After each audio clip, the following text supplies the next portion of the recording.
Police કમિશનરનું નિવેદન એટીએસને સાથે રાખીને ગુનેગારોનું 100 કલાકમાં ડોઝિયર બનવાનું છે. સુરત પોલીસ કમિશનરે ગુનેગારોની લિસ્ટ તૈયાર કરી. સુરત પોલીસ કમિશનરનું નિવેદન એટીએસની સાથે રાખીને ગુનેગારોનું 100 કલાકમાં ડોઝિયર બનાવવાનું છે. સુરત પોલીસ કમિશનરે ગુનેગારોની લિસ્ટની તૈયારી કરી. ભૂતકાળમાં સુરતમાં અને અમદાવાદમાં બોમ્બ મૂકવામાં સંડોવાયેલા પર નજર. સુરત પોલીસે ડોઝિયર તૈયાર કર્યો. સુરતમાં રાખેલી ડ્રાઈવમાં 30 વર્ષના ડેટા એકત્ર કરીને 1700 જેટલા લોકો પકડાયા હતા. ડુપ્લિકેટ નોટના 200 જેટલા, ભૂતકાળમાં બોમ્બ સાથેની ભૂમિકા સંકળાયેલા 265 જેટલા આરોપી ઝડપાયા. તૈયાર કરાયેલા લિસ્ટમાં ભૂતકાળના બોમ્બ બ્લાસ્ટમાં સંડોવાયેલ સ્લીપર સેલ પણ સામેલ છે. પોલીસે સ્લીપર સેલ સાથેનું તૈયાર કર્યું લિસ્ટ. ટાડા જેવા ગંભીર ગુનામાં ઝડપાયેલા એનડીપીએસના ગુનામાં પકડાયેલા આરોપીની વિગત એકઠી કરી. છેલ્લા 30 વર્ષના ડેટા એકત્રિત કરીને ડોઝિયર બનાવાય, જેમાં આરોપીની તમામ હિસ્ટ્રી એડ કરાશે. હાલમાં 2400 જેટલા લોકોના ડેટા મેળવીને 700 જેટલા ડોઝિયર તૈયાર કરાયા. પોલીસે ભૂતકાળના આરોપીઓ માટેનું 5 પાનાનું ડોઝિયર તૈયાર કર્યું છે. હાલના લેટેસ્ટ ફોટાથી લઈને પરિવારની વિગતથી લઈને લોકેશન સહિતની વિગત ડોઝિયરમાં એકત્રિત કરાશે. આવતીકાલે 100 કલાકની અંદર તમામ ડેટા તૈયાર કરીને ડીજીપીને મોકલાશે. તમામ તૈયાર કરાયેલા ડોઝિયરના ડેટા લિસ્ટને સુરતના એઆઈ બેઝ કેમેરામાં ફિટ કરવામાં આવશે. જે બ્લાસ્ટની ઘટના બની હતી એના પછી તાત્કાલિક ગૃહ વિભાગના સૂચનાથી માનનીય ડીજી સાહેબ તરફથી અને એટીએસના સંકલનમાં એક ડ્રાઈવ રાખવામાં આવી છે સમગ્ર રાજ્યમાં.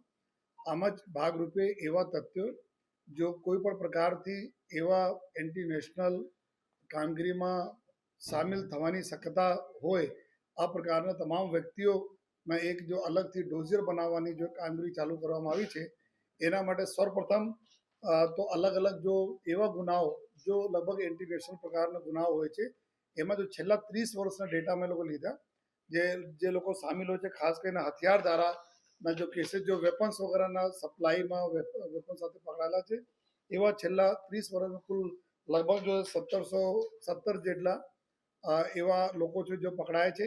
અને સાથોસાથ નેક્સ્ટ છે બનાવટી ચલણી નોટો, જો FICN બોલે છે કે જો ઇન્ડિયન જો કરન્સીના જો આ લોકો અલગ અલગ પ્રકારથી પ્રિન્ટ કરે, ડુપ્લિકેસી કરે જો યા કોઈ સારા જો આપણા કોઈ જગ્યાએ પ્રિન્ટ કરાવીને અને આમાં ભેળસેળ કરીને બેચતા હોય, એવા લગભગ 241 જેટલા લોકો છે જો. અને પછી જો આપણા એક્સપ્લોઝિવ એક્ટ હેઠળ જો ભૂતકાળમાં જેટલા કોઈ બોમ્બ્સ વગેરે મળ્યા હોય, આપણા સુરત એક હિસ્ટ્રી ધરાવે છે કે બ્લાસ્ટ સાથે જોડેલા લોકો બી અહીંયા છે જો. તો એક્સપ્લોઝિવ એક્ટમાં મોટા કોઈ જથ્થા રાખવાના આ પ્રકારના કેસીસમાં જો આરોપીઓ હતા, કુલ 265 જેટલા આ લોકો આરોપીઓ છે. અને પછી એના પછી જો સિરિયસ જો પહેલે આપણા એવા એક્ટ છે જે ટેરર રિલેટેડ એક્ટ હતા, જેમાં ટાડા, પોટા અને ગુસ્સીટોક જેવા એક્ટો છે. આ એક્ટમાં જેટલા લોકો પકડાયેલા છે, આ લોકોનો જો એક માહિતી જોઈએ, જેમાં કુલ 233 જેટલા લોકો આવે. અને પછી જો NDPS જો આરોપીઓ જેના અત્યારે નાર્કો ટેરરિઝમ તરીકે બી અમારા લોકોના ટાર્ગેટમાં રહે છે, જો NDPSના સપ્લાયમાં જેટલા બી લોકો સામેલ છે અને જો મોટા જો કાર્ટલ્સ હોય, પેડલર્સ હોય, આ પ્રકારનું ટોટલ જો 1255 જેટલા લોકો છે. તો આ પ્રકારના કુલ અમે લોકોને.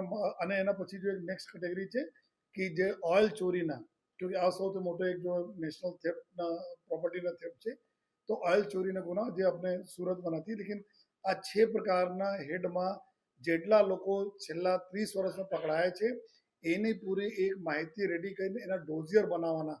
ડોઝિયર એટલે કે જેમાં એના પૂરા નામ, સરનામા, એના ખૂબ અત્યારે એના હુલિયા કેવું રીતે લાગે છે, એના આજુબાજુના ફોટો સીધા અને સાઈડ, લેફ્ટ સાઈડ, રાઈટ સાઈડના ફોટો, એના અત્યારે શું કરી રહ્યા છે, કોના સંપર્કમાં છે, કામ ધંધા, એના બિઝનેસ શું છે, આ લોકોના અત્યારે કોઈ પ્રોપર્ટી વસાઈ લીધી હોય તો પ્રોપર્ટી કેવી રીતે આવી છે જો અને એના હાલના એના સાગરીતો કોણ છે, કઈ પ્રકારના એક્ટિવિટીમાં સામેલ છે, આ તમામ પ્રકારના માહિતીના સંકલિત કરતા એક ડોઝિયરના પરફોર્મા બનાવવામાં આવેલા છે.